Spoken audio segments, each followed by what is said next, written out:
experienced professional who has worked in Liberia for several years and outside of Liberia as well.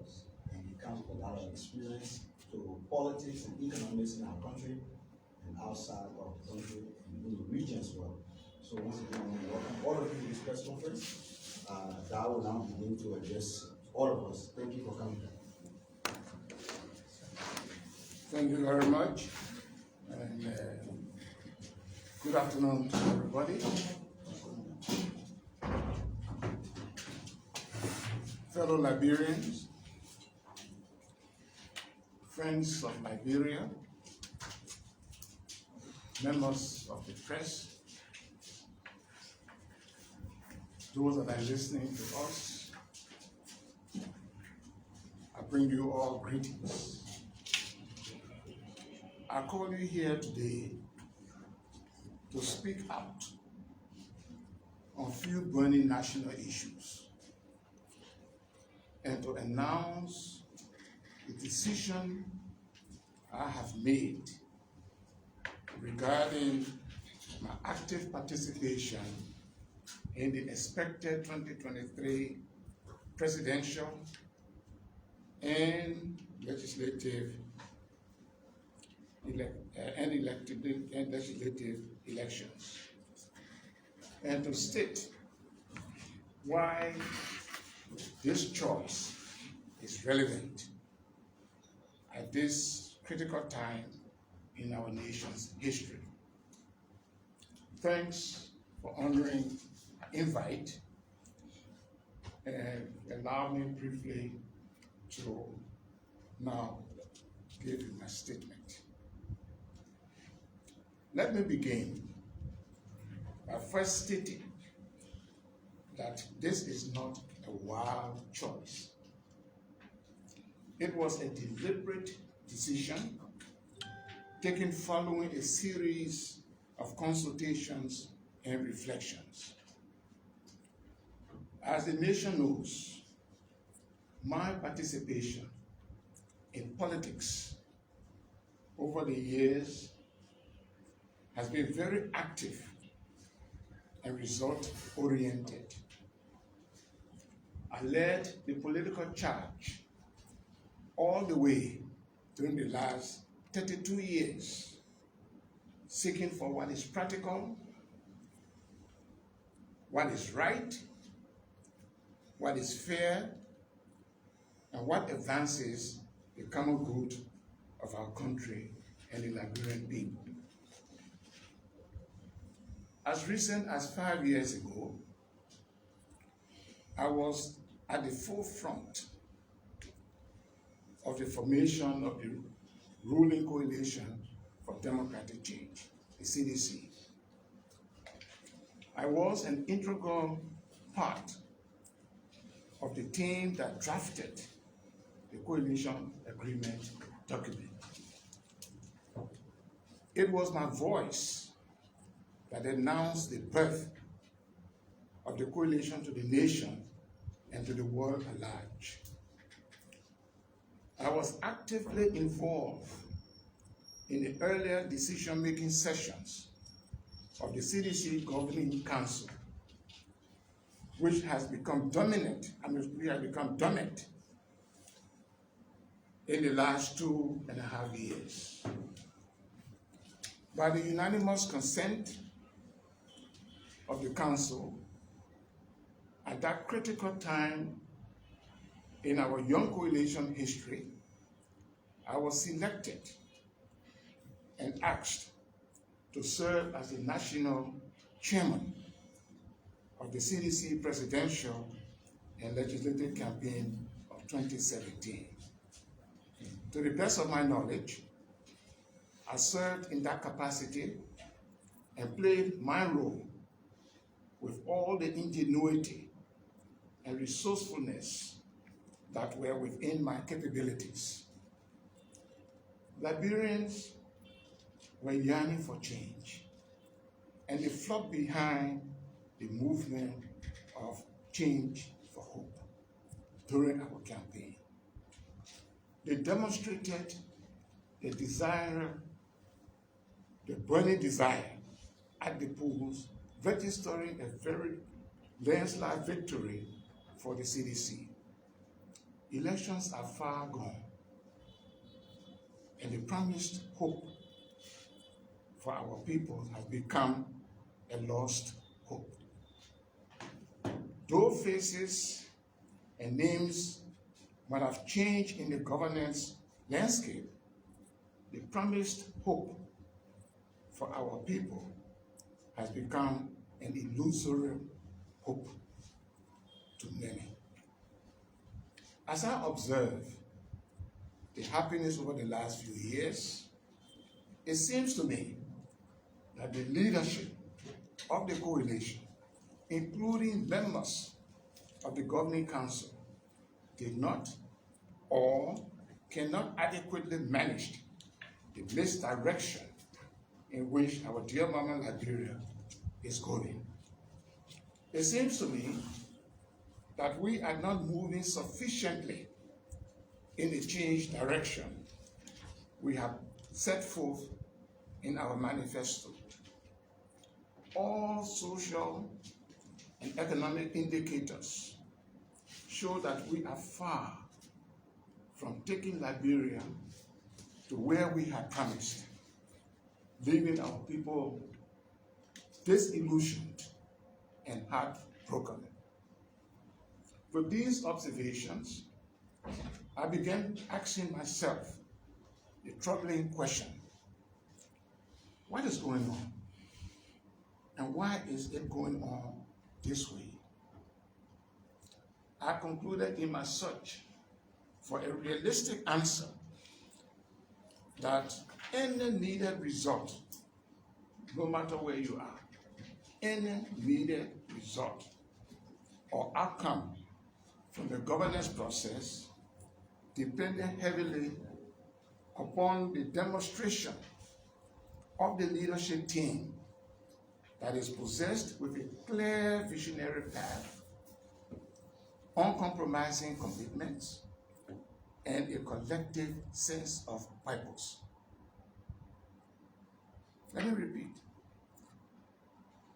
Any needed result or outcome from a governance process depends heavily upon the demonstration of the leadership team that is possessed with a clear visionary path, uncompromising commitments, and a collective sense of purpose. These attributes must be rooted on a set of smart policies, strategies, programs, justice, and the rule of law, all pursued within appropriate functioning governing structures and systems. Yes, having an effective governance process starts with having the right kind of principled leadership team, deeply committed to changing our country, and not only changing the conditions of themselves. Fellow Liberians, it is very saddening to confess that these dependent factors are in short supply in today's Liberia. Given where we are today as a people and nation, all conscious-minded Liberians must look and act beyond party politics, beyond family relations and friendships in the interest of our motherland. Liberians have no choice but to regroup and work harder and honestly to rescue Mama Liberia from the current deep hole she finds herself in. Liberians must work harder to reconstruct our beloved country, to effectively reclaim its rightful place in the global arena. as a citizen, but also as someone who helped to get the current leadership elected, I feel a bounden duty to my fellow Liberians to call a spade a spade. Things are bad and only getting worse.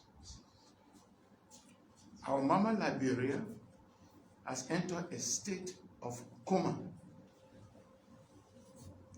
Our mama Liberia has entered a state of coma. The priority on the Liberian agenda must therefore be one of saving our dear mother. What is most important in this cause is putting Liberia first in whatever we do. We have a duty to change what we can change now to create the future we sought for our country. Liberia needs a new kind of thinking in its approach to growth and development. Liberian leaders and people must, for a start, rewrite a new narrative to ensure the survival and development of Mama Liberia. We must redefine the political structures and economic directions of the nation state. I'm not talking about merely changing party names. Neither am I talking about changing the actors, only to repeat the past failures. We need a good break from the past to create a new Republic of Liberia. This is a must and a precondition if our people are to be lifted out of abject poverty, and if our dear country is to be taken off the slope of underdevelopment. We need, at this time, a strong Liberian leadership team that is competent, resourceful, tested in administration and management, one that creates new opportunities for the most undeserved among us in this new Liberia. Such a nation needs a competent and honest leadership. Not just the individual, but a competent leadership team with a clear vision, with a clear visionary path, uncompromising commitments, and a collective sense of purpose. The nation reconstruction mission also requires the presence of appropriate functioning governing structures and systems that are capable to formulate and implement smart policies, strategies, and programs. My today's decision is strongly rooted in these conditionalities. I proudly made the decision in the supreme interest of our dear Mama Liberia. What better can I seek for my country at this age but to help create a launching pad for a truly prosperous and united Liberia that brings hope to all of our people. Fellow Liberians, over the last 2 months, our people were assured that I, Togba Gayewhea Mclntosh, shall in due course open my mouth and inform the public of my active participation in the forthcoming elections. My consultations and analysis of the results have ended, and my mouth is now wide open.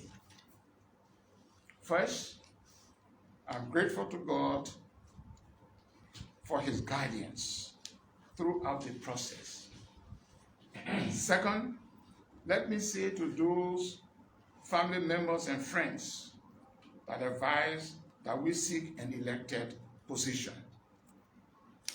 To you all, please accept my sincere thanks and appreciation for your confidence reposed in my person.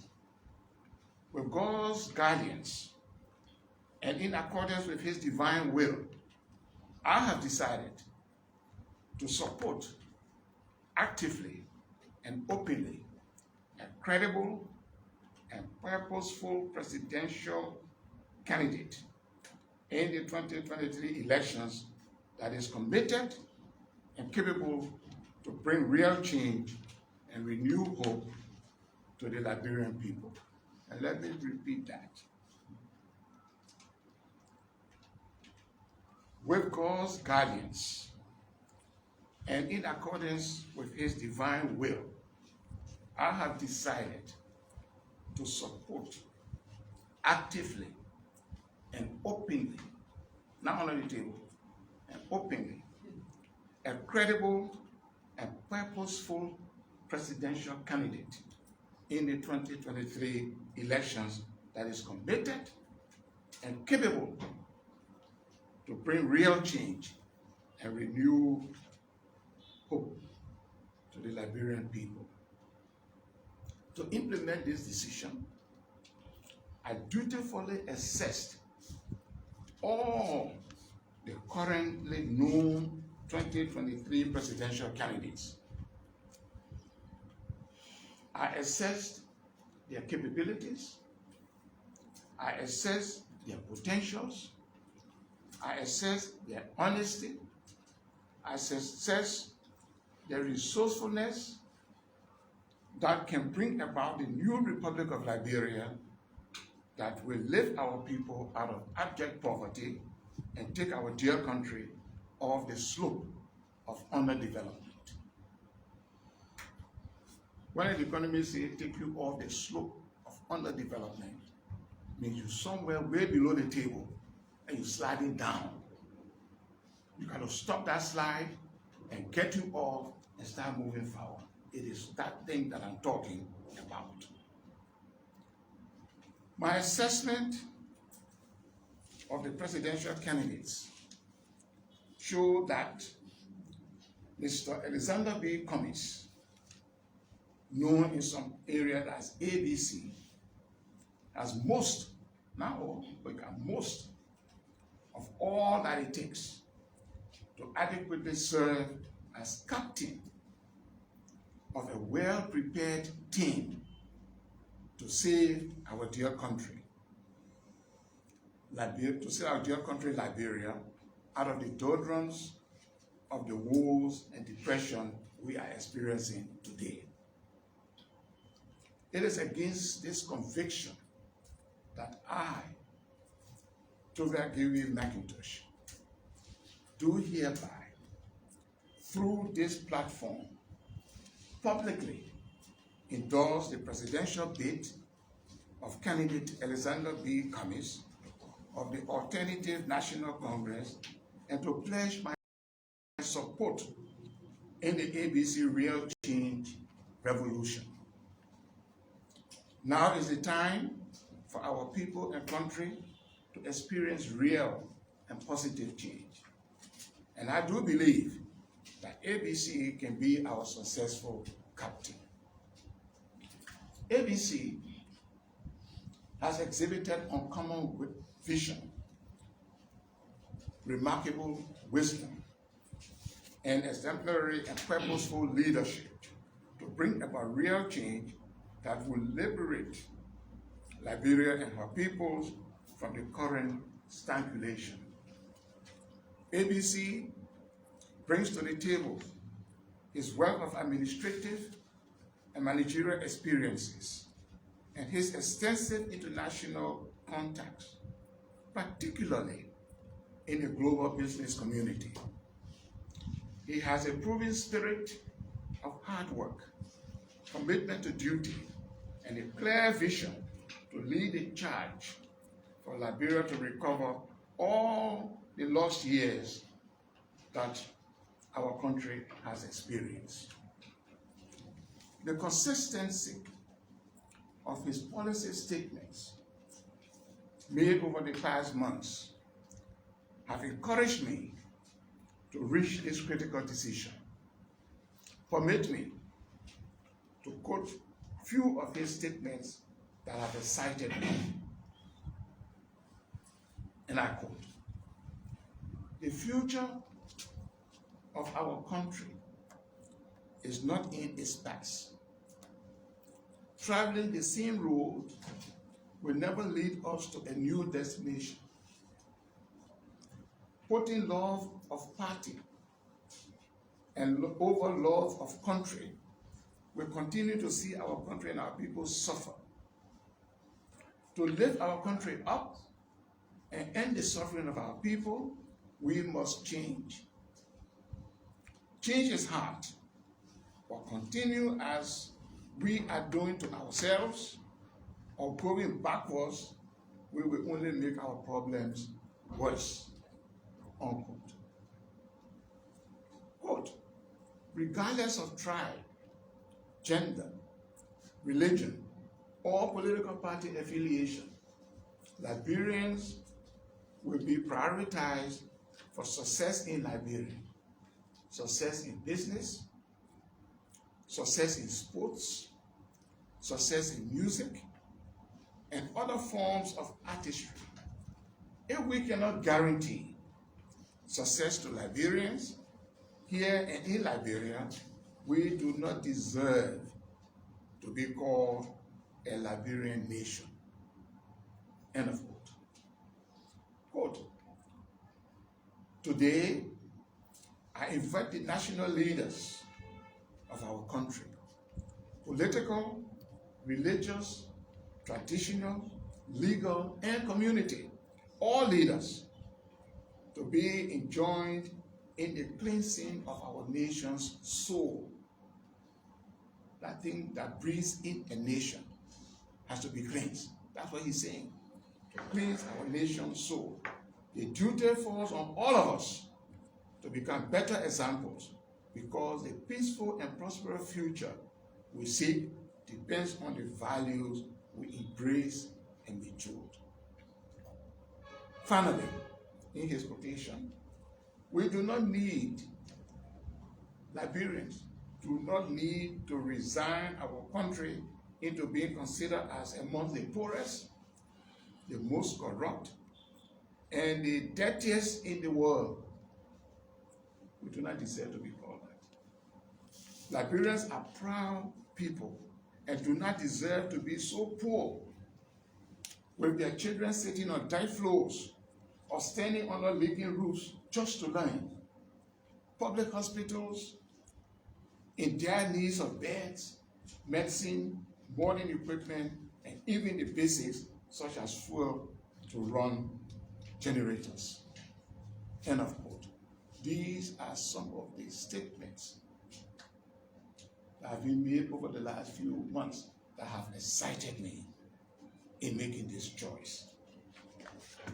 Fellow Liberians, in 2023, we again have an opportunity to rescue our country. And this we must do. There are countries around us. They are moving. We are stagnating. We are just stagnated. This we must do. Liberia has been brought down on its knees during the last 4.5 years. Liberia is technically bankrupt in the various sectors of our economy and society. What is needed to get us out of this deplorable situation is a new and higher levels of international and domestic confidence in Liberia that will lead to renewed investments, and respectability to begin this whole process of revitalization, growth, and sustained development. Our people are eagerly looking for a new Liberia, a Liberia with better measures instituted to manage our vast natural resources effectively and transparently for the maximum benefit of all of us. I joined ABC in his belief that Liberians can change their conditions. Liberians can change their position, not Ghanaians, not Nigerians. Liberians can change their conditions only if our people are properly mobilized and empowered with knowledge, skills, and opportunities to achieve the common goal. Liberians can be convinced that they can do it when the proper and effective leadership team and motivated followership are together committed to institute real change. As I conclude, let me in this public manner extend my deepest gratitude and gratefulness to the political leader, the advisory committee, the executive committee, and all our devoted partisans in the Liberia People Democratic Party, LPDP, of which I'm a member, for the political space given me. My decision to support candidate ABC is a personal one and does not in any way mean that I am leaving or I have left my great party. However, as one of the party's representatives to the CDC Governing Council, my announcement today requires that LPDP withdraws my appointment from the Governing Council of the CDC and replace me with another worthy partisan accordingly. An appropriate letter to that effect has been directed to the party secretariat for the files. On this note, I call on all Liberians to boldly join me and other well-meaning Liberians on this mission to save our country's future. I know it gets very difficult to refuse to support someone you know personally or a family member, but we must, as Liberians at this time, take that difficult role that leads us to greater success. Let us make the hard decision to do the right things and stop the excuses for making the wrong decisions for our lives. Join me, fellow Liberians and friends of Liberia. Let's correct the wrong. Let's build this glorious land of liberty. Let us together do things that make a nation great amongst nations. May God bless and guide the Republic of Liberia and save our state. Thank you very much. Thank you. Members of the press, you just listened to the statement read by Togba Mclntosh. Before we take questions, I just want to say that you don't have to technically bother with obtaining copies of the statement. I will send out to the emails right after the press conference. And so we will take a few questions. Please restrict your questions to what you've listened to. So thank you, Jackson. Please introduce yourself with your identity and then. My name is Jackson Clay and I write for the New Liberia newspaper. A few questions. First is, you've worked a whole lot with the then UP regime, and when you were crossing over, you said similar things. Now that at various levels in UP, ECOWAS, and plenty and all of you, now that you've also joined the CDC and are crossing over again, and you're saying the same things, why should Liberians take you seriously this time around? Thank you. Let's take two and then I will address that. And one more. Basically. Yes. Please go ahead. Thank you. My name is Thomas Kajara from the newspaper. At the Mclntosh, you work with former President Salim and also Haji co-founder of the government at the Mclntosh, Anthony Signing. Why encourage us to go to the CDC when you didn't see anything file such? Why you what? I say you work with. No, I got that part. Okay, fine. Why the? Yeah, why encourage you to support the CDC when perhaps relatively they didn't see anything file such? At that time. Yes. Okay, so you address the two questions. We'll come and take another two. Okay. I think the two questions are a little bit related because if you listen to my press statement some years ago to do that decision, and it can be published because it's staying within my files, it was not the questions that I raised. At that time, I raised the question of a unity party not practicing unity. If you recall, because it was a situation where I was one of the presidential aspirants to go to the convention. And a couple of days before the convention, there were changes in rules and procedures. And when we tried, by all means, my side, to get the governing body of UP at that time to see how we can address those issues of concern, they paid very no heed, no attention at all to our request. In my mind, that was disastrous for unity. And that's when I left. However, leaving meant not forgetting what Liberia needed. We needed to move forward.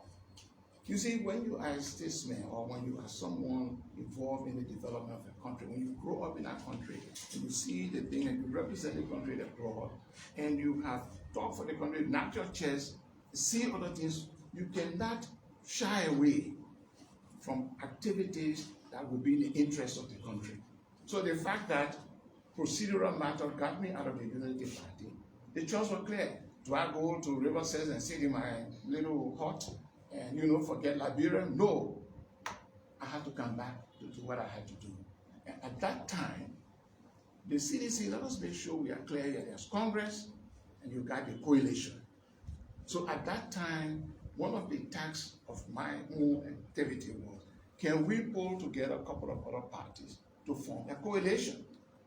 That coalition was formed. And as I said in my speech, I was one of the active players in the formation of it. The drafting of the document was done with my computer. When we came from drafting of the stuff, I was the one who read the community agreement to the world. But I was in Congress, I was LPDP, and we had the NPP. So we came just like the followers. We came with hope. We had a manifesto. We knew where we wanted to go. As far as I'm concerned, as a complete development program, if you decide where you want to go, and you put in place the mechanism to get there, and you put in place the appropriate interventions to get there, you will get there. But what we decided where to go, and now all of a sudden, 4.5 years, we still struggling to put together the mechanism and the structures and the things to get us there. That is the concern I'm raising now. The Governing Council is the highest apex of this arrangement. We haven't met for the last 2.5 years. I don't think we have met. The last time we met was 2 years, a year and a half after election. And I attended that meeting. And 2.5 years, this organ that we have put in that structure to guide the process along the way. I'm a member. I haven't received any invitation to meeting, even though once in a while I'm out of the country. But once I'm out, this is modern days, I will know from my email, I will know that there's a meeting. And if I'm not in town, I will get a response on the minutes that we're taking. So to answer your first question is, I didn't say I was leaving because the economy was moving down. There was a lot of work done. It was, as I always said, given the resources we had, I'm talking about the Unity Party government, if you match the results, I would not say one-to-one, I would say, you did it you got up to 75, 85%. There was still room from the resources. There was still room to upscale it a little bit. And that wasn't done. But that doesn't mean nothing was done. From where it came, $80 million budget. $80 million budget for Liberia as a primary, in fact, elementary school, kindergarten school budget in some African countries. Kindergarten school budget, our national budget, in some African countries, America. So for me, yes, something like that, but the justification I gave for leaving at that time is different from the one I'm giving in short. And this I would say. Now, your question, the next, which was, as I said, they are related, because your question was the support. So my question was, when former President Salif, at which time the governor was well profiled, and Dr. Mclntosh, Dr. Mclntosh, and a lot of other doctors, unlike this government, they didn't observe such profiling of some high-profile politicians or people that could make things happen out there in the international community. What encouraged your support in government? To the government at that time? No, this government. Why encourage my support? Yeah, when you didn't see your peer. No. That's why maybe you missed what I was saying. Look, when you are formulating something, you formulate it on the basis of broad and basic assumptions. That if I build this table, the table will stand. If I build this chair, somebody can sit in this chair and will not fall down. That's the assumption. To do that, you have to find the right wood. You have to put the nail. You have to do it, but your whole idea of building this chair is for me to sit in and don't fall. This is what happened in the formation of Coalition for Democratic Change. I told you there's a government council. That council there are 3 parties, 5 from each party. This was the highest decision-making body. If you meet us in our meeting, we were discussing solid policy issues. Election had come. After election, bingo. A whole lot of things begin to happen. And I know we're running out of time, but a whole lot of things begin to happen. And because those things were happening, we missed the direction. That is the point. It has taken us 4.5 years, but we're still missing the direction.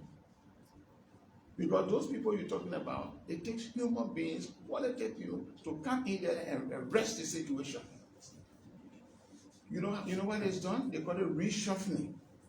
They call it in fact, even in football, we hear when your team is there and you already 1 goal down or 2 goals down, and you look and stuff, those who are getting tired legs and stuff, you move them. You go on your bench, you take some people. That's how people achieve what they want to achieve. But they are weak, and you just keep them there. They are weak, and you will not get any good result. I hope I answer your question. Okay, so we're almost out of time, so I'm referring to just 2 more questions. I will take Edwin, and I'm sorry I answered that because Edwin. Mr.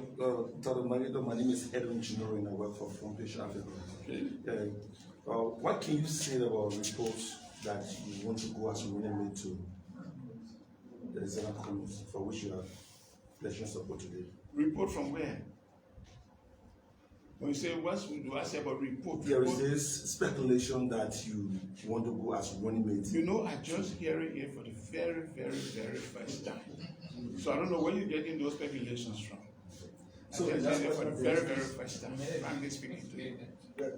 Okay, Dr. Mclntosh, I listened to you carefully. You kept mentioning that you are not saying the common government or ruling party you supported did not fail, but then you stressed the issue of real change. Is this an open apology to Liberia that you people have failed, like the former government you supported and now the ruling coalition that you also supported? Is that an open apology that you people have failed and now you are seeing an angel that you claim, quote unquote, would bring real change? What is the definition of real change? You know, when we came up with that slogan, Hope for Change, there was again another inbuilt assumption that we were talking about positive. We assume positive. Because change in all characteristics can be negative, it can be positive. In other words, I have something here, and I want to change it. I move it from the position and bring it backwards. I have changed the position of that thing. I move it from here and I carry it upward. I have changed the position. So we just let it change. So if somebody took it and carried it down, backward, maybe that's a change that they have defined sometimes. Real change, by definition, in fact, in my speech here, I use another word, I said positive. Are you saying you supported something you never knew the definition about? Oh, that's not what I'm saying. I'm saying change means you move from one spot where you were to something else. What we did not put in, even if we are putting there, that we're talking about positive change. Even if I put the word positive change, as I said, the only way you get results, you see, there's a caveat. For me to get results, there are certain conditionalities. So even though I want to go from here to that door, that's my objective. If I get up and start going this way, I will never get to the door. That doesn't mean I didn't establish where I want to go. You know, that doesn't mean I didn't establish where I want to go. But when I got up from my chair to go, instead of going there, I found myself going this way, or I found myself going this way, I would never reach that door. And that means the only way I can get up from there and go there, as I said, I'm purposeful, I have commitment, I'm very clear in my vision. I know the door is there. If I'm not clear, and I say I want to go to that door, and I get up and start walking this way, of course I will never get to the door. So the fact that we are sitting down designing ourselves, I'm part of the designing team. And I said, we want to go to that door. I'm part of that group that said it. Then the actors now that have come around, I wonder how many of them even have read the manifesto. I wonder. Because, you know, you got a system in this country where you just get up in the morning, you go to your office, you go home. How many of us? So the question is, I knew what definition of change meant. But the thing I said, we just didn't put whether, we cannot hold anybody responsible for it. We didn't say upward or backwards. We didn't put it. If we have put upwards and you start getting us backward, then we say you fail. Okay, so thank you so much. We'll stop here and thank you so much.